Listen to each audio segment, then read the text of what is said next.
दोस्तों, क्या आप लोग जानते हैं कि एक अधिवक्ता बनने के पहले क्या-क्या प्रक्रियाएँ होती हैं?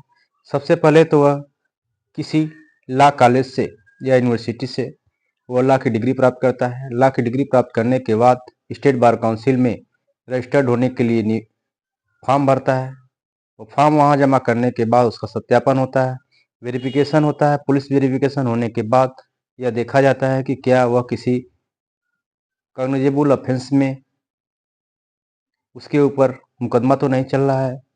उसकी गतिविधियों को जांच करने के बाद अगर वह सही पाया जाता है तो उसको इंटरव्यू के लिए बुलाया जाता है और इंटरव्यू में उत्तीर्ण होने के बाद उसे एक परीक्षा से और गुजरना पड़ता है जो ऑल इंडिया लेवल का होता है, जिससे बोला जाता है AIBE, मतलब all India bar council examination.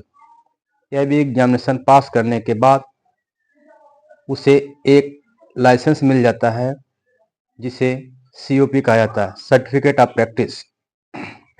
तो यह माना जाता है कि वह भारत के किसी भी न्यायालय में अपना विधि व्यवसाय कर सकता है। एक अधिवक्ता के रूप में वह कहीं भी किसी भी व्यक्ति का दलीलों के माध्यम से वह अपनी बात रख सकता है और उसके बाद 3 साल या 5 साल वकालत करने के बाद ये प्रक्रिया होती है। इन प्रक्रियाओं के गुजरने के बाद उसे किसी सीनियर अधिवक्ता के अंडर में कम से कम 5 से 7 साल तक समय देना पड़ता है। उसके बाद समय देने के बाद उसे कुछ जानकारी हो जाती है, जो ड्राफ्टिंग किताबी जानकारी के बाद जो प्रैक्टिस जानकारी होती है उस पर डिपेंड करता है और उसकी समाज में कितनी पकड़ है, उसके पास कितनी नॉलेज है। धीरे धीरे वह उसको काम मिलना शुरू हो जाता है। यानी कम से कम उनको 10 साल लग जाता है एक वकालत को अच्छे से चलने में।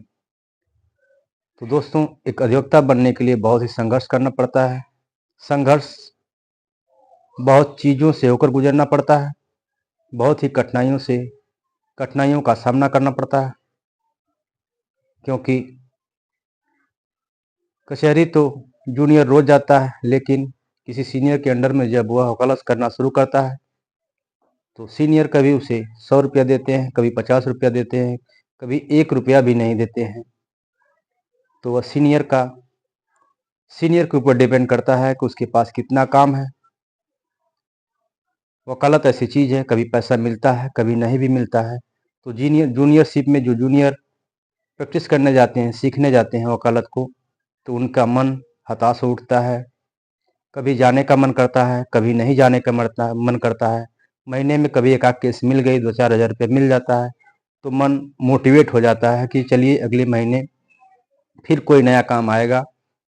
तो इसी तरह सिलसिला काफ़ी लंबा चलता रहता है। तो उसके वकील के जो जूनियर लॉयर रहता है उसके साथ में कुछ बच्चे प्राइवेट जॉब करने लगते हैं, अच्छा पैसा कमाने लगते हैं। तो उसकी देखी देखा ये अधिवक्ता का भी मन भटकने लगता है कि वो तो अच्छा पैसा कमा रहा है और हम वकालत करने जा रहे हैं, एक भी पैसा नहीं मिल रहा है। कभी 50 रुपया मिल रहा है, कभी 100 रुपया मिल रहा है। सीनियर हमको केवल फाइल लेके दौड़ाते रहते हैं। हमारी तो स्थिति बहुत ही दयनीय रहती है। लेकिन कुछ समय ऐसा आता है कि जो प्राइवेट में जॉब करते रहते हैं उनकी सैलरी 10 साल बाद भी वही 20,000 30,000 रुपया रह जाती है। और अधिवक्ता जो बढ़िया से 10 साल तक परिश्रम करता है, वही जो 50 रुपया 100 रुपया रोज पाने वाला अधिवक्ता होता है, जूनियरशिप में वकालत करता है, वही अधिवक्ता 10 साल में कुछ ऐसी परिस्थितियाँ आ जाती हैं कि उसके लाइफ में चेंजिंग आ जाती है, उसके पास काम आने लगते हैं।